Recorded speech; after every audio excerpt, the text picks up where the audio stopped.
right, I think everybody's here. Blend right in. Lost you there for a mark. Go ahead, Stripe. All right, welcome everyone. We are here tonight for our work session to meet with the Planning Commission. Each year we try to have a dinner with each of our committees and commissions, and so the first one of 2019 is the Planning Commission. So we welcome our planning commissioners here. Thank you for coming to have dinner with us, and we're looking forward to hearing about the Northwest Superior project. All right, over to Bob. Thank you. Let's see, so what I thought I'd do is just take a few minutes and go kind of over the history of how all of this came about and where we've been. I know we have a number of new town board members that thought it'd be good just to do a recap. And then following that, I'll introduce Darcy and Larry and come up and go through the presentation. If you have any questions while I go through it, feel free to jump in, and then planning commissioners that are here, if you have anything to add towards the tail end, I'll ask you to chime in and bring up anything I missed. So, before we start, let me mention that we should break down, or we should wrap up by 6:40. We've got one advisory committee interview at 6:50. So 6:40 to 6:50, we'll turn the room around and then come back, the board will come back to the dais and have the advisory committee interview before 7 o'clock. Why don't we go around quickly and do introductions? I think we all pretty much know everybody, but we do have new board members and some new faces, so it'd be good to do introductions. So I apologize for overlooking that. Clint Folsom, Mayor. Anthony Stewart, Planning Commissioner. David Harper, Planning Commission. Mark Lasis, Mayor Pro Tem. Lisa Ritchie, Planning Commissioner. Matt Magley, Town Manager. Laura Skwadzinski, Trustee. Bob McCool, Planning Commissioner. Kevin Ryan, Trustee. Neil Shaw, Trustee. Ken Lish, Trustee. Thank you. All right. Very good. All right, so hopefully I'll just have a 5 or 10 minute recap here, and I think Darcy will probably be about 30 minutes or so. I think that should give us hopefully a good amount of time. Does that sound about right? And we'll give us plenty of time to have discussion. So this idea, this Northwest Area Plan that we're going to talk about tonight, started to take shape in actually probably late 2016, early 2017. I'd had some discussions about some concerns in Original Town, and some board members at the time thought it was just important for us to get organized as a neighborhood. And eventually that turned into a recommendation to the Planning Commission to take a look at Original Town and the marketplace. And boy, it just turned into an amazing couple of years of lots of brain power and lots of smart people coming up with some really cool ideas that we're going to go over tonight. But what happened then is town staff, after quite a bit of discussion with the Planning Commission in 2017, it was decided that we really needed some help. And so the town staff put together an RFP, and in September of 2017 ended up selecting Clarion to come help the Planning Commission with this project, as well as what we felt needed to be a pretty intense community outreach to go through all of this. So they started that engagement process in late September 2017 with us, and the first round of community meetings followed in October of 2017 with residents and businesses. We had close to 600 people participate in those sessions. We basically highlighted a lot of the recent and anticipated changes that were happening, so things that we knew that were forthcoming and things that had happened in Northwest Superior. Things like the Maple Street homes were one of the things that kind of instigated this. We looked at those going, oh my God, that's the maximum thing that you can put on a lot in Original Town, and many of us were like, holy geez, that's just a lot, right? So let's take a look at this. So that was one of the examples of that.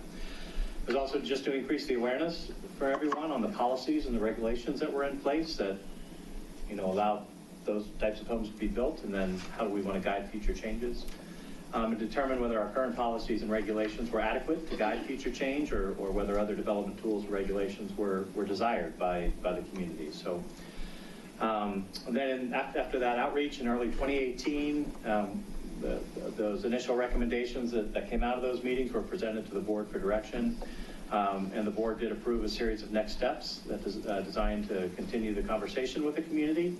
So over the next 6 months, the Planning Commission explored, and we were just seeking additional community input on kind of the vision and goals that might guide changes to the Northwest area, and looking at, Clarion presented some overarching vision and scenarios and some other goals to help us kind of talk through what was possible for this area, and then also talk through strategies, how we might be able to implement these. So then in the summer of 2018, we went through another round of community meetings. That included a walking tour of Original Town, and that went great. That was amazing. We had a lot of people start here. We probably picked up another 10 or 15 just walking through the neighborhood that joined us and then came back here for workshops to continue just visiting or visioning the area.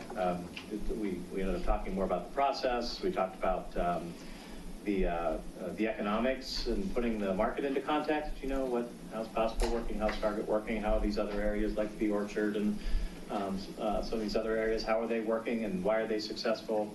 Went over more potential scenarios and key choices, and then kind of came up with some next steps. So then from there, let's see,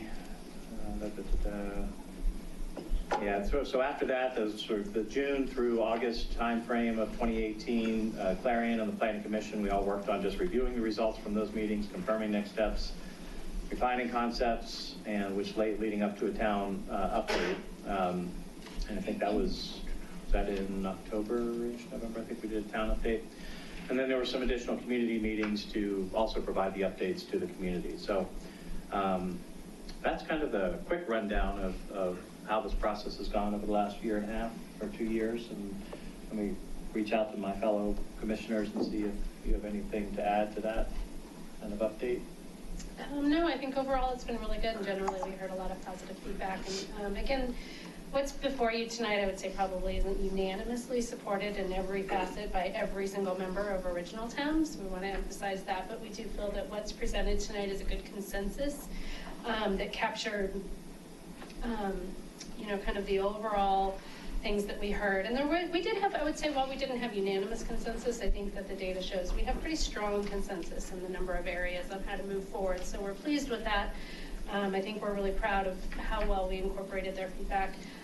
One other thing we just kind of wanted to throw out for your consideration and for a little bit of feedback to consider tonight would be if you feel that moving forward with changes for Original Town to potentially include an overlay district and a priority to get that complete in the next coming months, is the town board interested in considering a moratorium on building permits now that we have a consensus and we potentially have direction to get those regulations in place?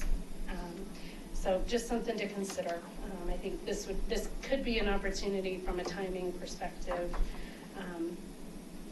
to make sure that we're able to maximize those results. Just something to consider. Anyone else? All right. So with that, what I'd like to do is just introduce Darcy from Clarion. She's going to go through our close to final, hopefully final summary of recommendations for the Northwest Superior Planning Project. Great. Thank you, Chairman McCool. So what I'd like to do quickly, again, my name is Darcy White with Clarion Associates. Also have several other team members here tonight. Matt Prosser with Economic and Planning Systems. He focused on some of the market analysis pieces.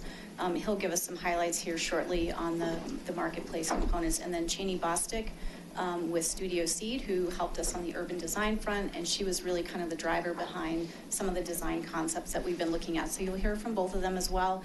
And then Sung Han is an associate with me at Clarion Associates. He's really been helping us behind the scenes pull together a lot of the technical analysis. So just wanted to introduce those folks. And I think because Bob gave us a nice overview in terms of the process, I think what I'd like to do is really kind of just give you a quick highlight on a couple of these slides and dive into the substance. So, as of March of last year, we were really, our charge was to really dive in, build on the public outreach we'd heard in 2017, and start to get more specific in terms of trying to build some consensus around potential directions for both the marketplace, but also for Original Town. And so we had this balance between looking at Northwest Superior as a whole, but really trying to hone in on those two particular areas. So you're going to hear a little bit about those two areas specifically tonight.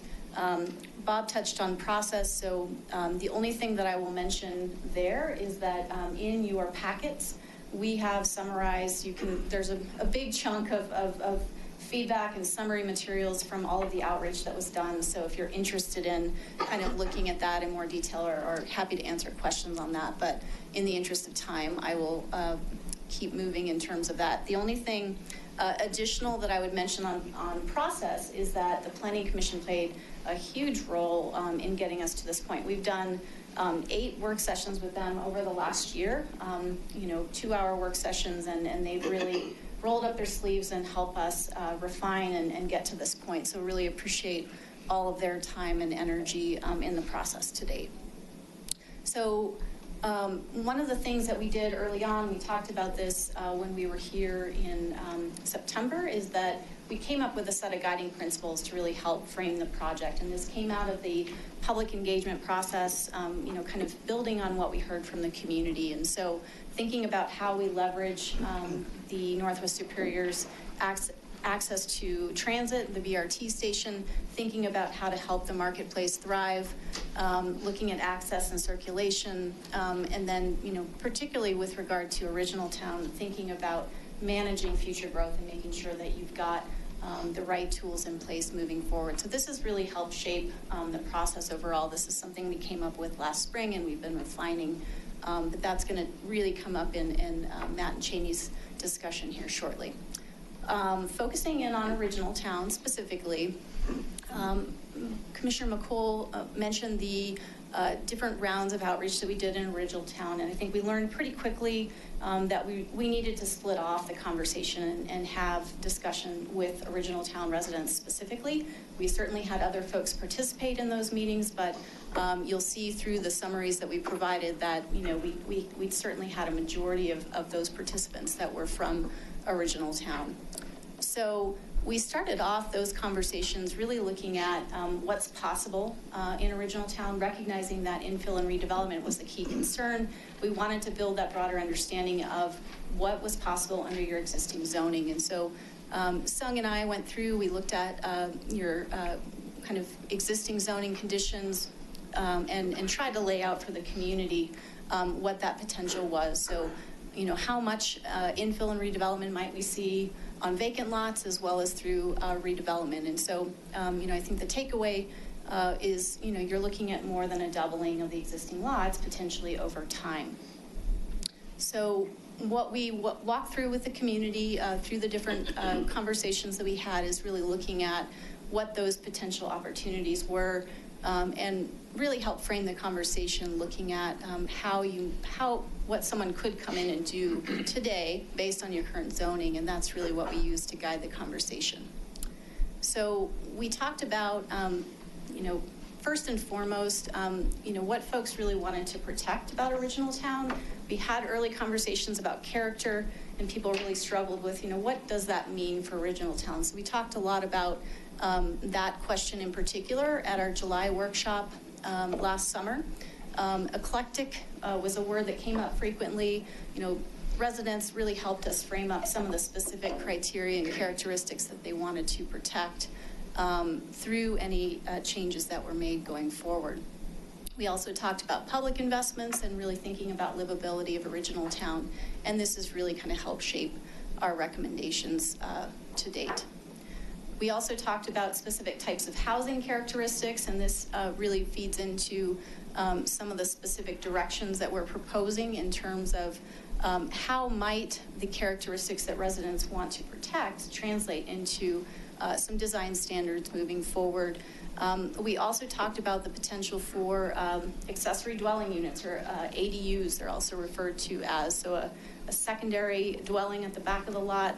There's different considerations that could go into that, but something that we heard a lot of interest in from Original Town residents. So scale, massing, the size of new development were all things that we talked about. But I think above all, one of the key things that we heard is that because the area has an eclectic character, there's still very much a desire for flexibility. And the idea of using incentives as a tool to help achieve some of those desired objectives was something that we'd certainly heard a lot of support for. So Working through the different issues, we, at our July meeting and then again in October, talked about some of the potential approaches we could use to help protect the character of original town, build on the characteristics that folks really appreciate about the area. One of the options was no change, basically not changing you're not adding any additional standards, kind of moving forward with what you have in place today. We talked about the concept of design guidelines, which would be purely a advisory type of tool that would be possible. But where we really focused in, based on the feedback from the community, was this idea of design standards and incentives, and that seemed to be the right level of providing flexibility, but also providing some certainty for residents as well as for planning commission and for staff in administering any new tools that come forward. So that takes us into our recommendations. And so what we did was kind of a two-step process. We talked about the potential options in July. We came back in October and walked through what this preferred approach that the community had kind of expressed would mean as it pertains to different considerations. And so what we are recommending through that process is to develop an overlay district for original town.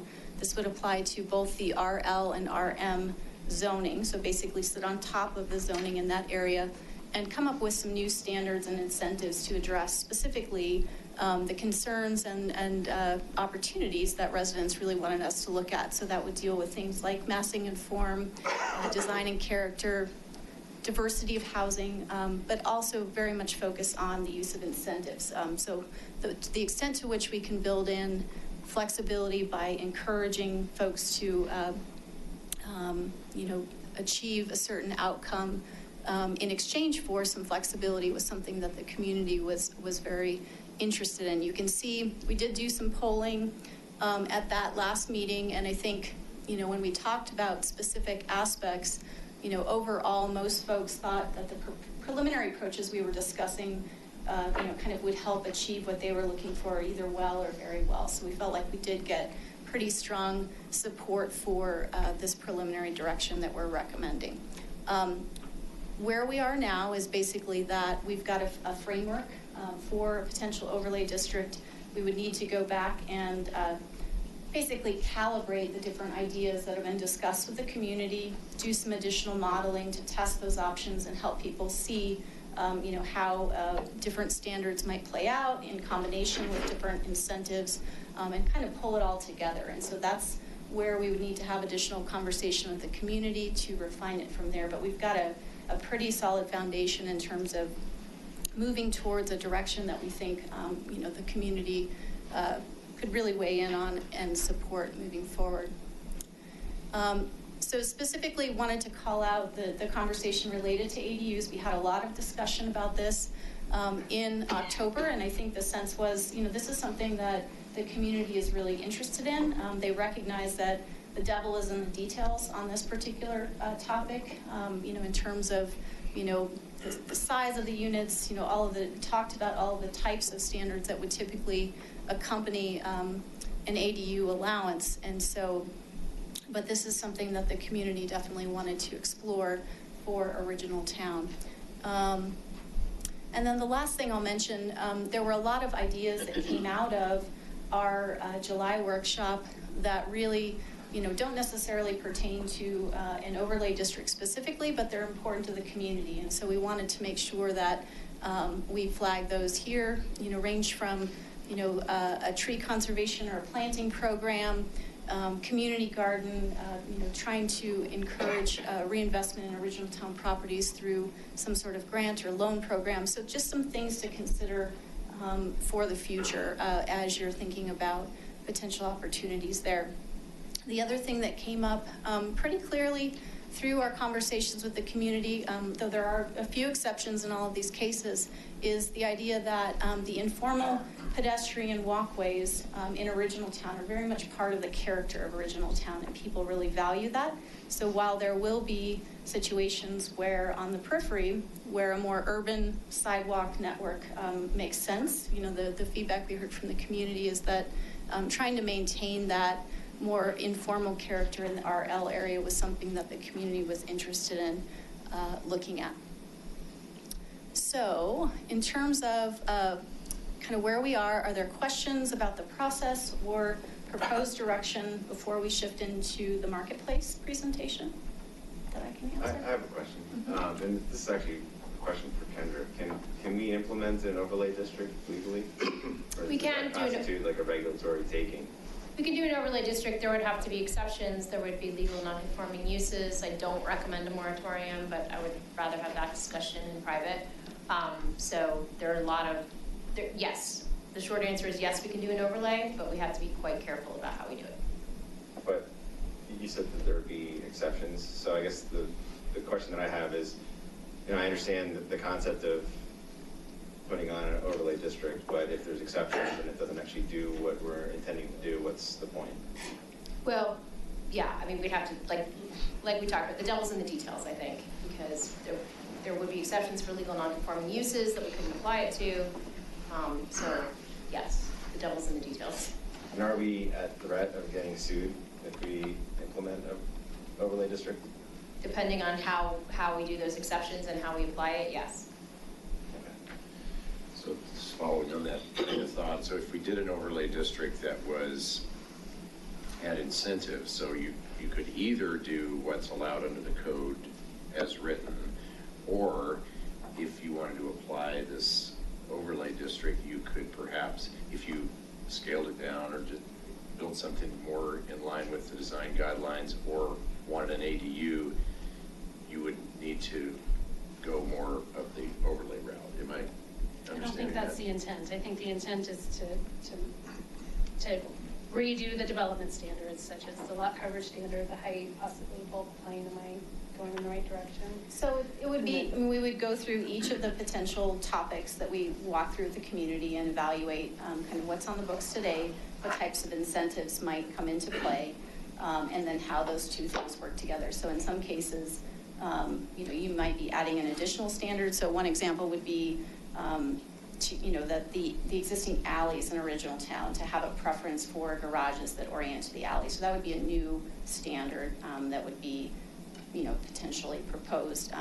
But the incentives would really look at variations in lot coverage, setbacks, those types of things.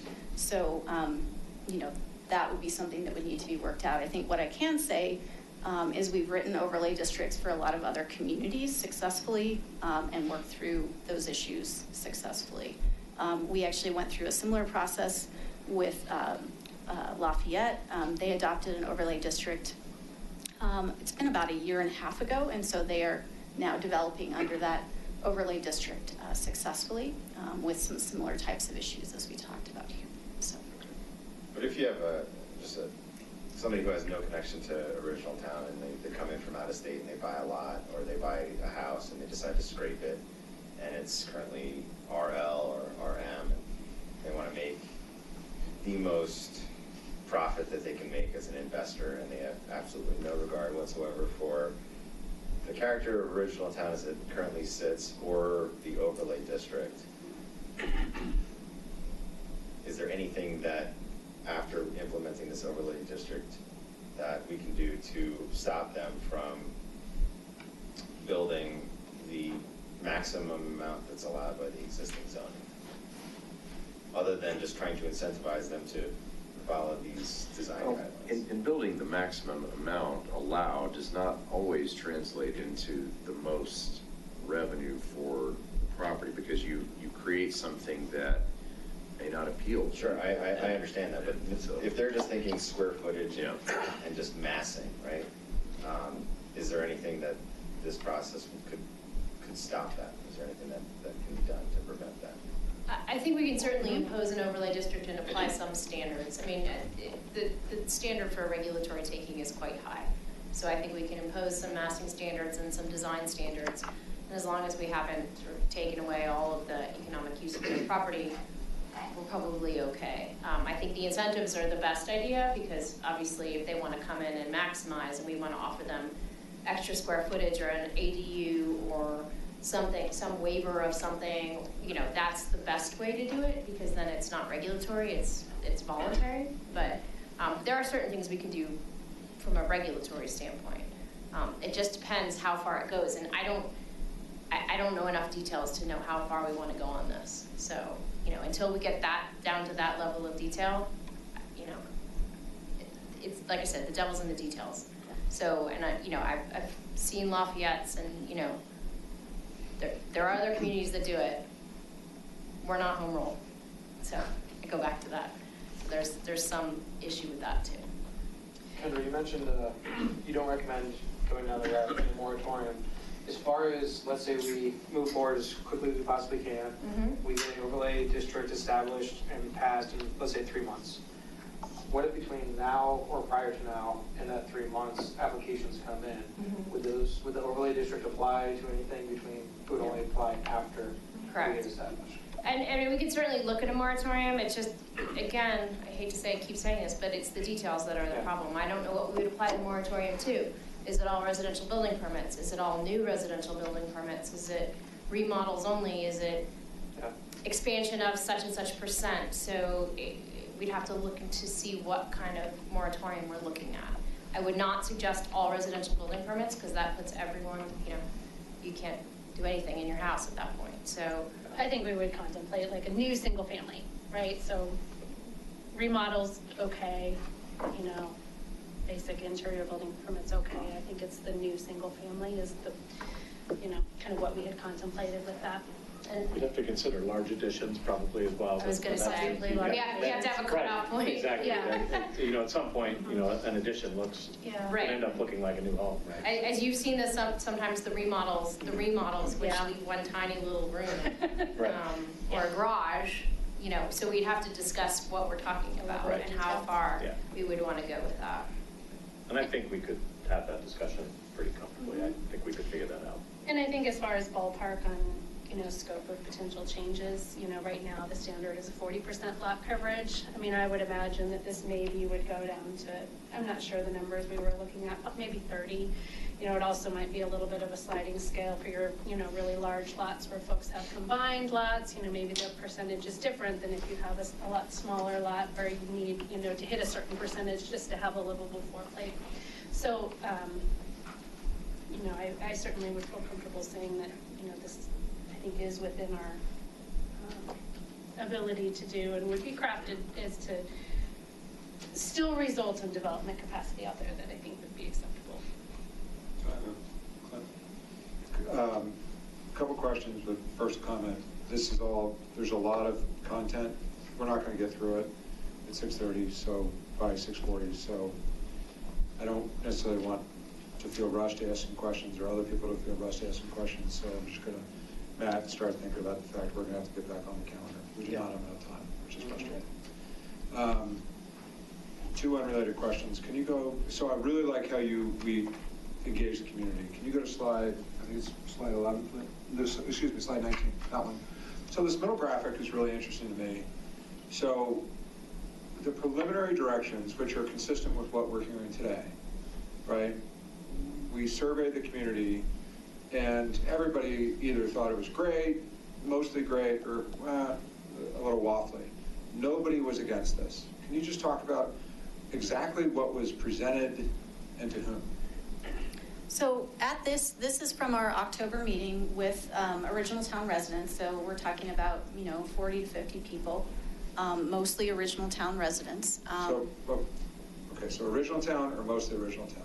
Well, the meeting is open to the public, and so we couldn't limit it to original town residents. So, so over 50% of the people who were at that meeting were original town residents. Can we, were you able, and I asked this question before, are we able to slice the data to know the, I mean, I'm just going to be blunt, people from where I live in Rock Creek, you know, I care what happens to original town as a resident, but I don't have the skin in the game like an original town resident. And there's a big difference between somebody who lives in South Rock Creek and somebody who lives on the periphery So can you slice the data differently based on where somebody resides? So for this particular meeting, yes. Okay. But I think what we did at that meeting is, I mean, this is one part of the picture. I think what was most important was that we talked through with the full room of people, kind of, concerns, potential options, what do you like, what do you not like? And so this was just a way to sort of summarize generally the discussion, are we headed in the right direction? And so that's really the intent of this. I think it's not meant to convey, 100% certainty of anything, but it's a great, it's a really, are we moving in the right direction? Right, my eye is definitely centered to that we appear to be moving in the right direction. Okay. I'll also just make a comment in that if there's, how many houses do we have in original town today? Roughly 110, 115? Yeah. And then the Second Avenue property is platted for how many? 27 right now. 27? About the right number? Yeah. It's a pretty material increase, right? And so I can't, when we initiated this process, I had a particular lens that included the Second Avenue property. That lens that I was applying then is different now. Mm-hmm. And I don't know exactly what that means, but we obviously can't go back in time and create something, but it is, I just don't want to ignore the fact that a significant part of original town is being built under use by right for things that were platted in 1903. And there's nothing we could do about that. Okay. Darcy, can you give a few more examples of the different,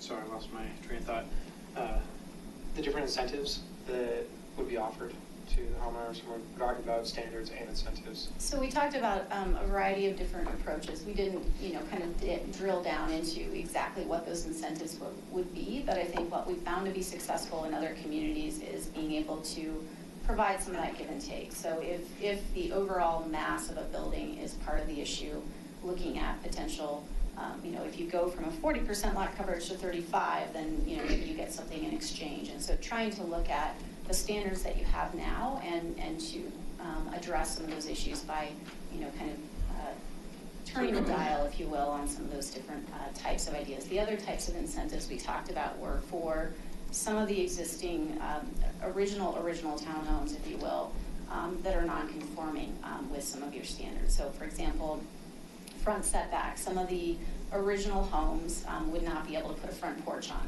That's a characteristic that the community would like to see more of. And so, you could offer an incentive for, some of those older homes to build a front porch that didn't meet the setback in the objective of trying to achieve, that overall goal, getting people to reinvest in their homes.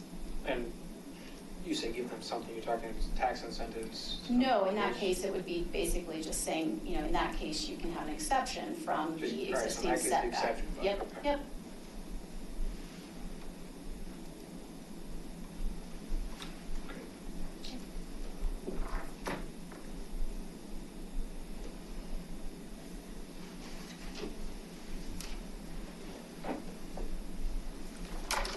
All right. Hi, just a reminder, I'm Matt Prosser. I work with Economic and Planning Systems. So we did a market study for Superior Marketplace to help set the context for the discussion of what we could do proactively as a town to address the marketplace.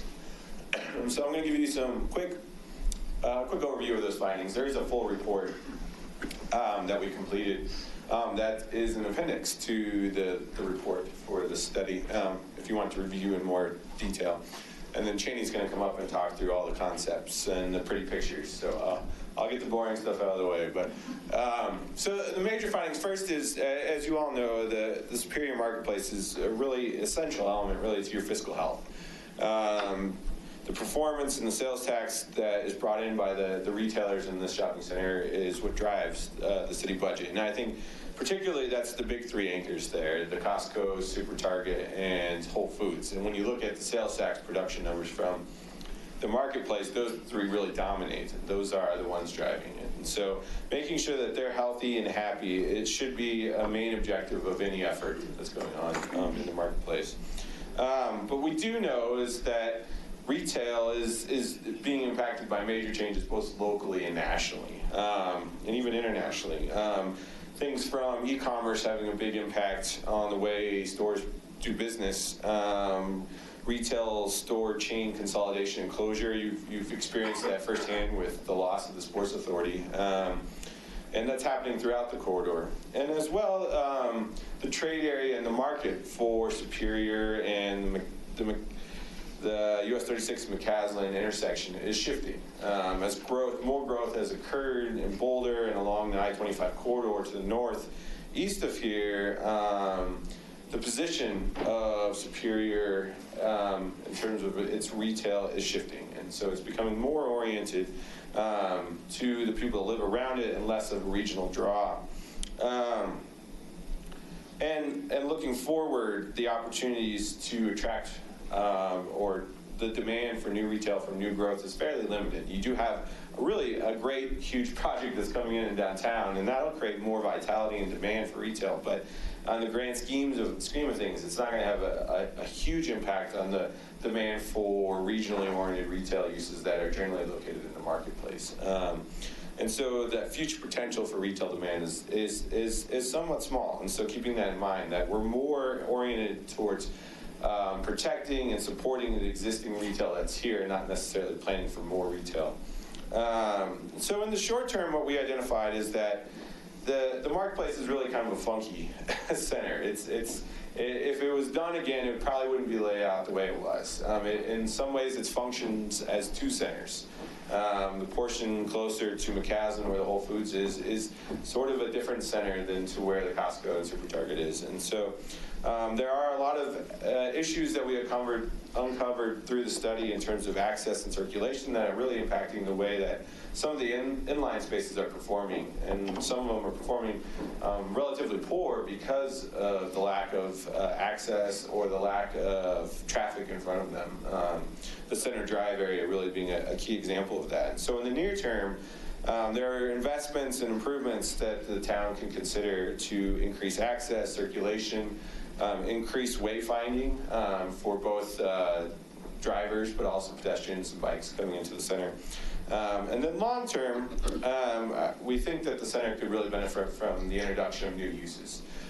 Giving more reasons for more people to come to the center will help add vitality and help kind of diversify and spread the demand for when people come in for goods now, which is primarily sort of, midday and after work on the weekdays, and then on the weekends, that sort of midday traffic. If we have people there for more reasons at different times, it can help add vitality and attract and support the retailers that are there. And so with these findings in place, we started to set forth to figure out what are some changes we can make to the marketplace to help improvement and be proactive in trying to maintain the vitality of the center. And so Shane's going to walk you through all of those fun alternatives that we developed. Hi everyone, Cheney Bostic, urban designer, architect. There we go. All right, so we have 4 big ideas that came out of the guiding principles and the market study. We came up with these big ideas, and the cool thing is they're also the easy ideas. So number one is enhanced connectivity.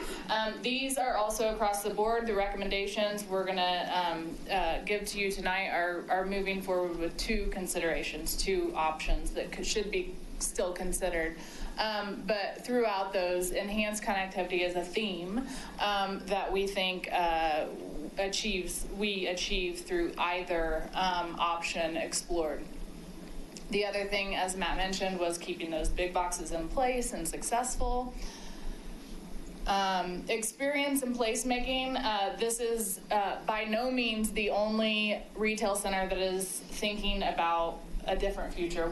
How are places evolving? We all work with communities very similar to this, in a context very similar to this. Retail is changing.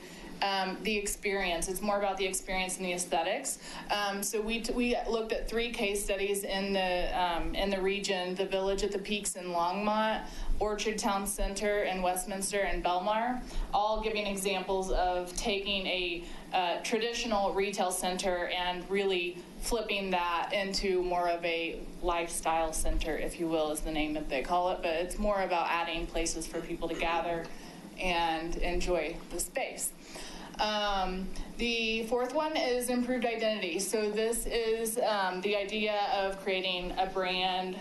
Signage and wayfinding, we heard, was a problem with the center today. So these are easy fixes. I want to point out on the bottom here, just take a cue that I'm going to get to these, but these are the 2 main options that we are recommending moving forward. And the big ideas with those, like many of the things that I'll go through, are similar. There are trade-offs. We'll discuss the pros and cons. But from a diagrammatic perspective, the 2 alternatives are really looking at option 1 being focusing new development along Center Drive and really creating the place, the unique place along Center Drive. And then option 2 looks at a new Marshall Road alignment configuration. I'll go through that, but really focusing on a north-south orientation for the place.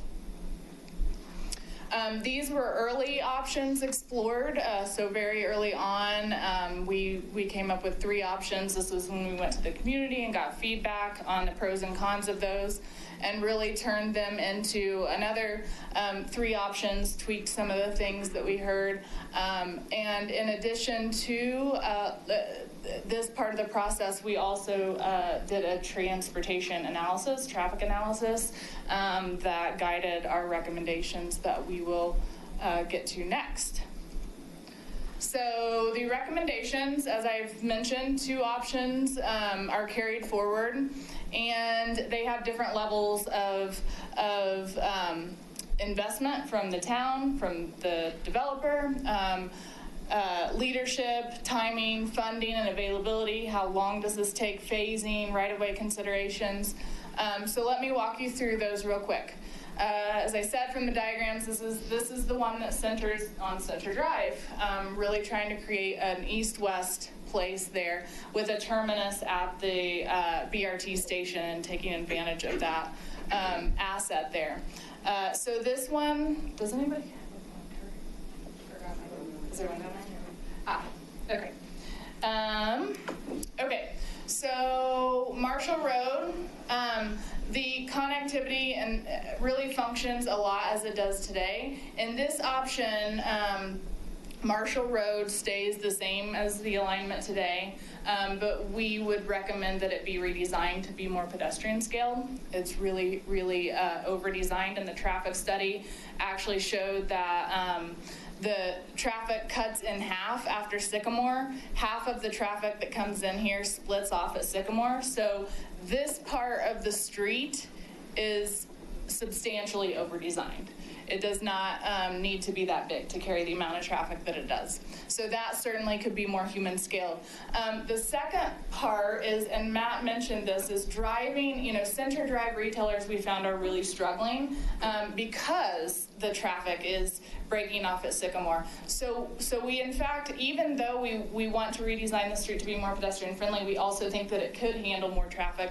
We want to drive people more towards the center to get to the big boxes, take Center Drive rather than Sycamore going behind, and that traffic then, these retailers then get that visibility. We think we can do that with some tweaking of the signal at Sycamore, not restricting left turns, but making them harder to do, so that more people would travel up here to this intersection. Yep. Okay, the other things is just modifying detention areas, minimal improvements from infrastructure standpoint, and that could be done same timing as redesigning the street. Moving the existing bus stop over to open up the RTD site for redevelopment, and consider purchasing the right-of-way of Center Drive to make it a full public street. Both of these options also show new connections here and here, the number 3, just to allow more options to enter the center and thus taking more traffic off of Marshall Drive, dispersing it, if you will. So one thing to help you understand this is we'll look at some street sections. Center Drive, this is existing, so it has 2 lanes in either direction with a tree median. We have 2 options that carry forward. These could be considered for either alternative. One of them has a protected bike lane with one side parallel parking, one side diagonal parking, reducing it to 1 lane in either direction with a center turn lane.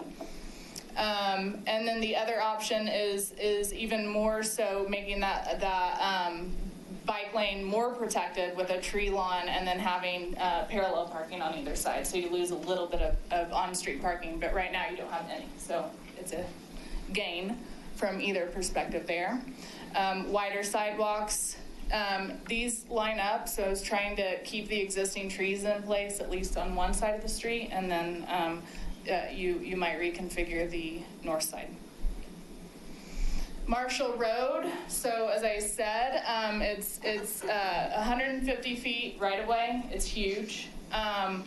And it carries a lot of traffic at the beginning, closer to McCaslin, but then it drops off and it's not needed. So what we would propose is really narrowing that down, making it smaller to more pleasant to walk along with trees and sidewalks and keeping the bike lanes there. What this does is it opens up additional land for redevelopment. So that could be a financial incentive, more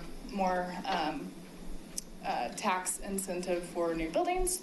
And then Fifth Avenue, just a quick, I mean, the only thing I would recommend is maybe, not fussing with it too much. It has 2 wide lanes and a center turn lane, and there's enough room to fit in some on-street parking there. On-street parking tends to buffer pedestrians and make them feel more safer walking along it, so that would be one option for Fifth. And so then I'll walk you through what we're calling the Marshall Road Diet. This is the more extensive, kind of bigger idea, if you will. It really, so Marshall Road, the right-of-way, remains. However, we're putting in a roundabout that really takes most of the traffic going to the big boxes, swoops around to connect into Fifth. And what that leaves us with is a very human-scaled Marshall Road there in the center. So, and more of a grid. So Center Drive coming through, we start to actually get more of a town grid extension. And so this roundabout here could stay in place with a new one here. And what that does is you would reconfigure the stormwater there, and we could put a underpass for pedestrians and bikes to go under there. The grade is there to allow that to happen. Oh, wrong button. So again, consider purchasing the right-of-way to have more control over this. This option would demand what we call a devolution from CDOT right-of-way, meaning that CDOT would hand over ownership and maintenance to the town, and in response to that, the town usually gets a payout, and it can be pretty significant. That could actually pay for some of these improvements. So that's something to be considered. And the rest, I believe, is pretty similar. So the big framework grid is the big change. And then looking at Center Drive, I won't go through these. These are the same options. Marshall Road here. So you can start to see we want to flank Marshall Road in that redesigned section where we're trying to create a place. We really want to allow buildings to come up to the street edge and close the street and have more of a Main Street feel.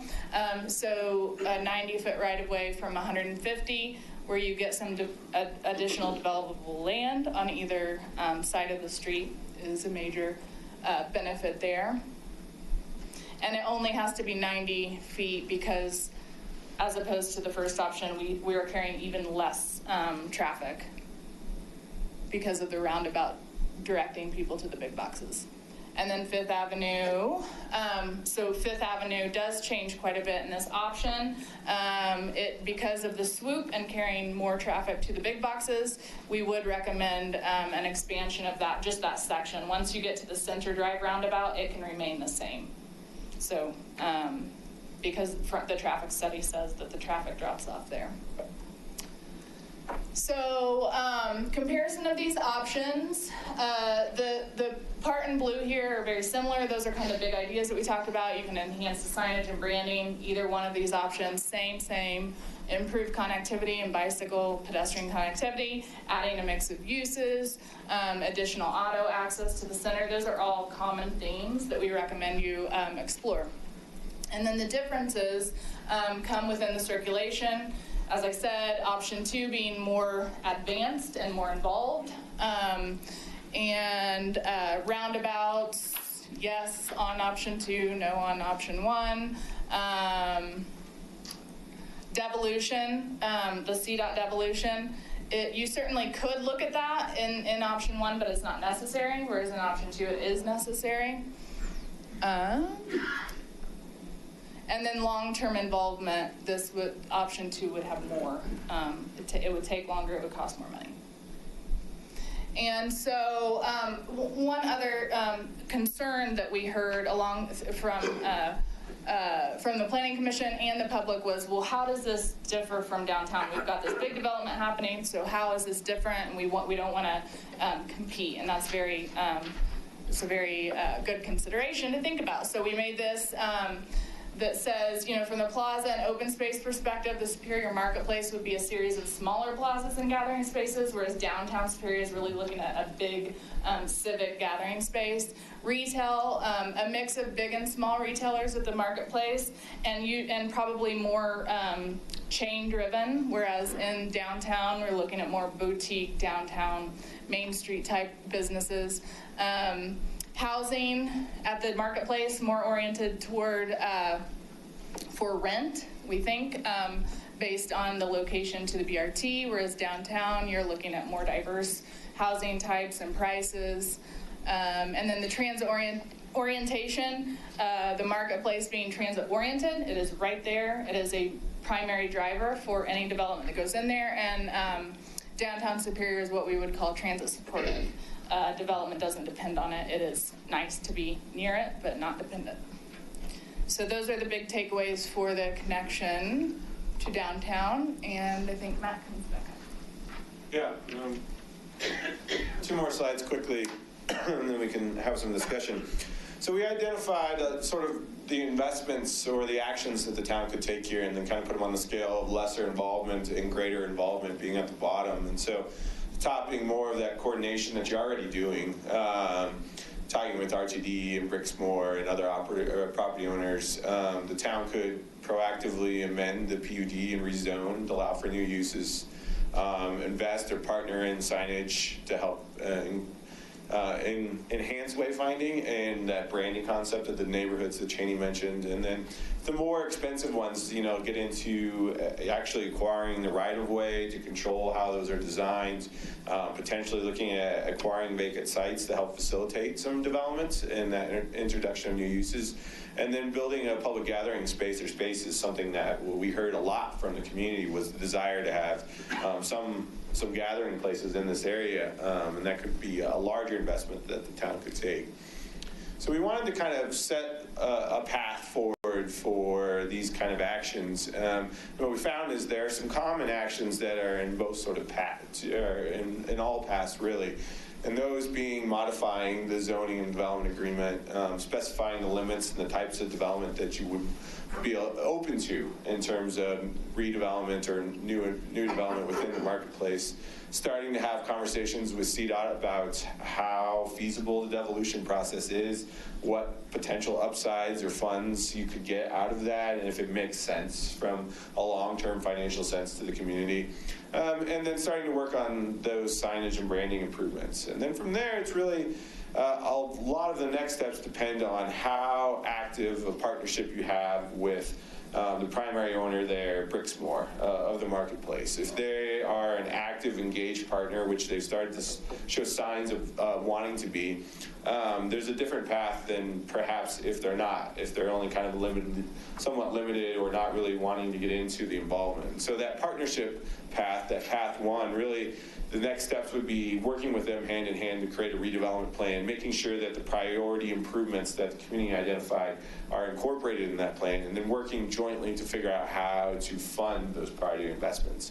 The two actions on the bottom are written the same, but really the strategies you might use to fund any public improvements within the marketplace, I think, will be different and occur over different time periods, depending on if you have a big partner like Brixmor, if you don't have a partner. Path two is more of a town initiative action. There, the focus really shifts towards RTD's parking lot site as the main opportunity area to attract new uses to. So you're really working with RTD as your partner and trying to explore ways to acquire more lands or help facilitate the relocation of their parking to facilitate new development. We found the barrier to feasibility of TOD development on RTD's parking is really replacing the parking that they have there now, and currently their policy is to try to maintain a 1-to-1 or about replacement of their surface parking lot. And then from there, coming up with more of a piecemeal funding plan for the investments that the community wants within the marketplace. And so how can the town take the lead in building some of those improvements, whether they're access improvements or public amenity gathering place improvements over time. So yeah, with that, really any questions or discussion about the two options or the phasing of implementation that you may have? So I realize we don't have a lot of time left. Yeah. I do want to talk though about the bus stop. I was confused in both options, how exactly the bus would route through there when that bus stop moves. Sure. And Right now the bus stop is on 36. Yeah, I think that's a local bus stop that you're referring to, is that right? Or is it? Yes, Yeah. so not the BRT Flatiron Flyer stop, it's Okay. a local Gotcha, local thank you. stop, yeah. And if I could jump in, so we do only have about 12 minutes left here. I know the Planning Commission would like to get some direction. The marketplace, if it waited 4 weeks or next meeting, wouldn't be the end of the world. I mean, we can keep, I'll probably get direction from you to continue some conversations. But Original Town, we had some, it sounds like we need some direction. We're not going to be able to walk out of here. I'd like to figure out what we're going to do next with Original Town. Would appreciate some feedback. And that's just simply a scheduled meeting because we're not ready to make a decision. Our recommendation was, could you charge us to move forward, engage Clarion to start the development of an overlay district. That's not the approval of an overlay district. It's really just to start the process. It sounds like we might not be there, but I'd like to at least take this 10 minutes on that. Does that seem like the right approach, folks? My preference would be that we wait for an executive session with our attorney before we talk about an overlay district. I would hate to see us engage Clarion for that if it's something that we don't want to move forward with. Yeah, I'm sorry we didn't give you enough time, right? Because you could see when we've got 80, I don't know how many slides are on here. You guys have done a ton of work, and thank you. We just don't have enough time. I do have a couple questions about this, Bob, so I recognize you don't have good next steps around Original Town. I just want to be realistic. I'm not sure that we're going to be able to provide you good next steps tonight. Well, next steps are that you need to have an executive session with the attorney to talk about an overlay district. That's a fine answer. Just wanted to get that on the table. That's where we're at. I do have some questions around too, them. so. I've got a couple questions around the marketplace. Sure. But I don't want to hijack, right? Do people want to revert back to the Original Town, or can we stay on this? I want to stay on the marketplace. Okay, thank you. Yes, please. So on the marketplace, did you talk to Brixmor at all, and what are their thoughts about this? Yeah, so we had initial outreach to them, our group did, and just, they're open to the idea. And subsequently, I think the town, the city staff, and another consultant has had more in-depth conversations with them. But generally, they're supportive, and I might let Matt talk to, or Mark perhaps, some more specifics related to that. But yes, they're open to it from what we've heard, and seeming to be more and more interested in potentially doing something or an introduction of new uses potentially going forward. And what about Target and Costco since they're owned separately? So we've had outreach with them. Initially, we did have the manager of the Costco come to the meeting. I forget about the Target. So they were engaged, asked if they would have any input. Getting a response nationally was sort of challenging.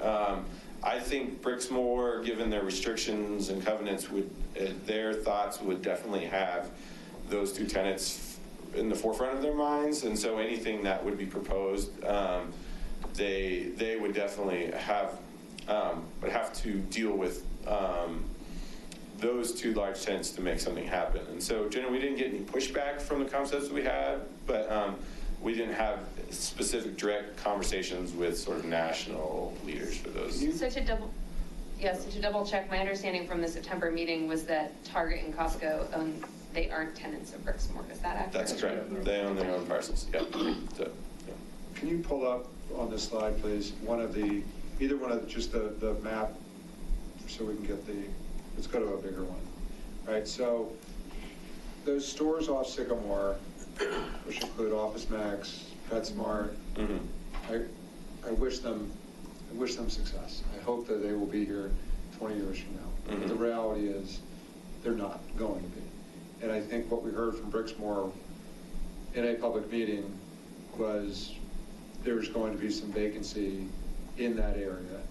We signaled to Brixmor, the previous board, a willingness to reconsider some of the zoning into maybe some type of mixed use there. Now that's not maybe as optimal as other areas, because in the Center Drive, that's sort of cool. You've got art and a traffic circle and more stores. Yeah. So you might want zoning there. Obviously on the TOD closer, but the opportunity, the near-term opportunity area is going to be around Sycamore. Given the fact that, given the speculation that there's going to be some vacancy around that Sycamore area, is there a third option that you consider around road construction? I mean, that significantly changes it. I'm not sure. I mean, Jane, you might want to.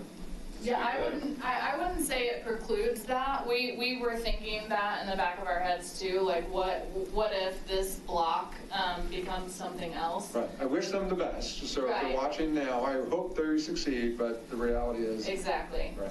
And so, we talked about apartments or multifamily being a perfect fit for that, fronting the park, and also, that would go with our concept of driving more of the regional traffic going to the center to where. So that's my question. So if that was repurposed into some more multi-use, flex use type of, I don't want to speculate whether or not it's an apartment or whatever it is, but would that change your road layout, or would this either option 1 or option 2 support that? I think option 2 would support it a lot better because you have a road here that accesses it.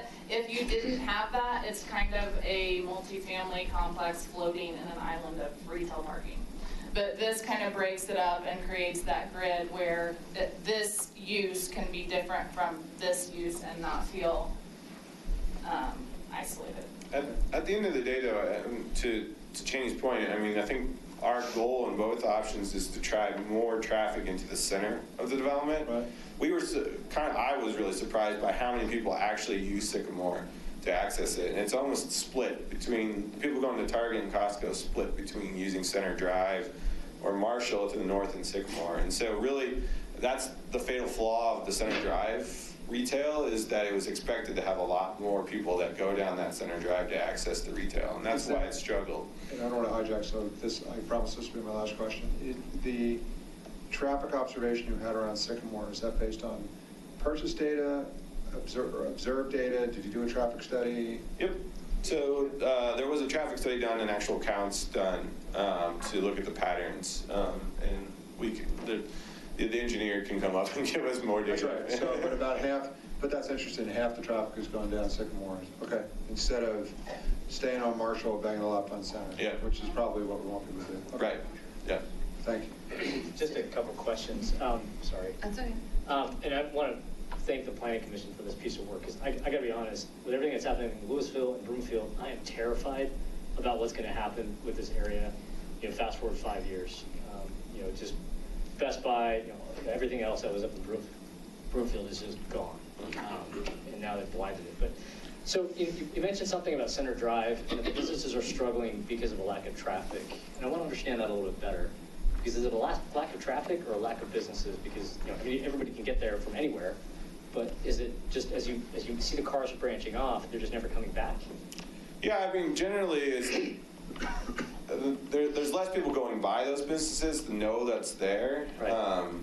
to create the visibility that helps make that attractive site. And so what you've seen is chronic turnover in those sites, except for there's the barbecue joint there now, but that's almost like a destination in a way. Yeah.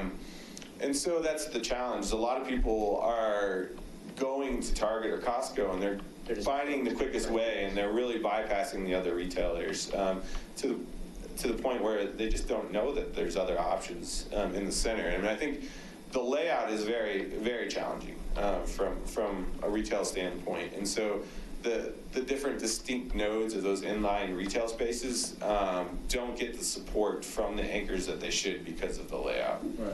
Yeah, no, I mean, the layout, one of the appendices or something with, the overlay of downtown Louisville gave me better perspective on how massive, we have the biggest parking lot around for miles. Right. We talked about more tennis courts. We could literally put, 50 tennis courts in here and not even miss the parking. Right. So I mean, this is a struggle, and I get it. And I mean, there's obviously concerns on my part, but we've got to engage Brixmor with respect to whatever costs get incurred here, any sort of redevelopment, how much of that gets passed back into square foot retail costs. If 18 is the average for the market right now, and 18 seems really low here, and I think it's because of Costco and Target, and it goes up from there, how many mom and pop small retailers can even afford that?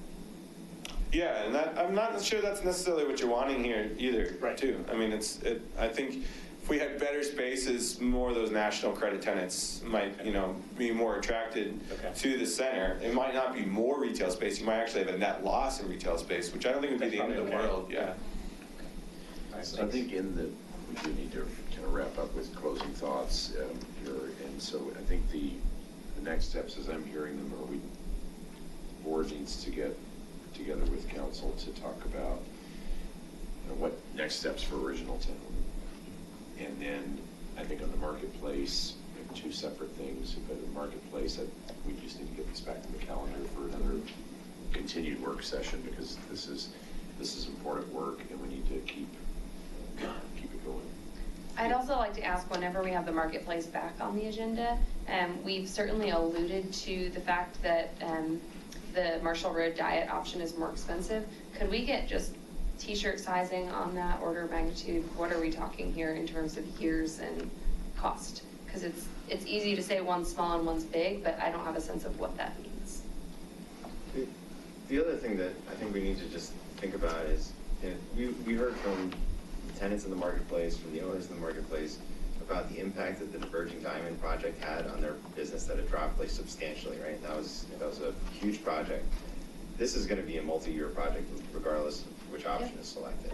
What is that going to do to the current businesses that are currently in business at the marketplace?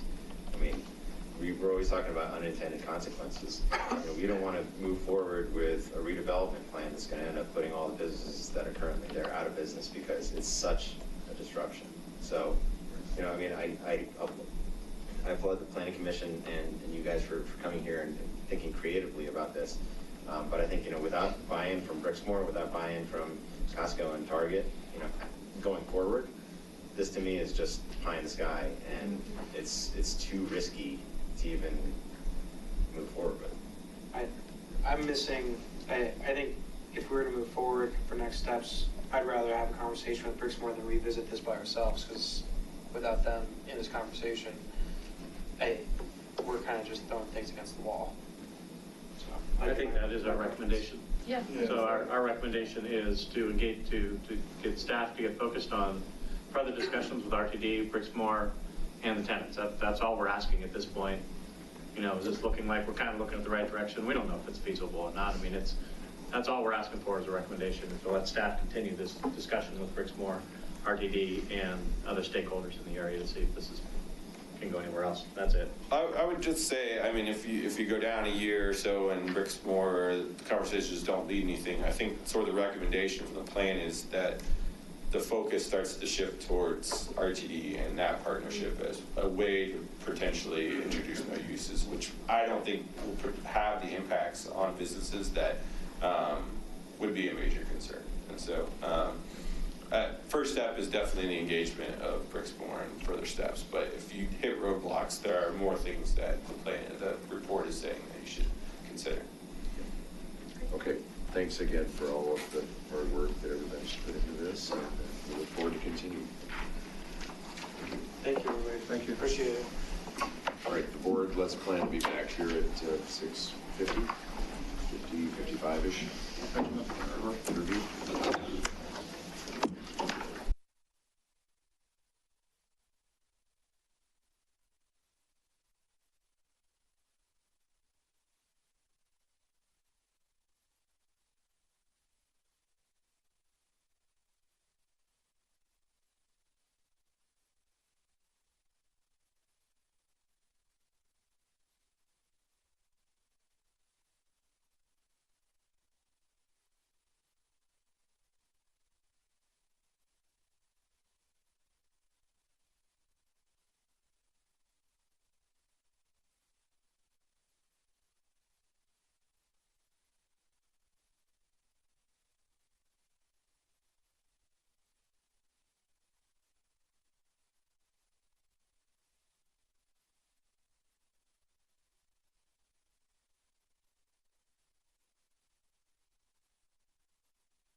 The work session.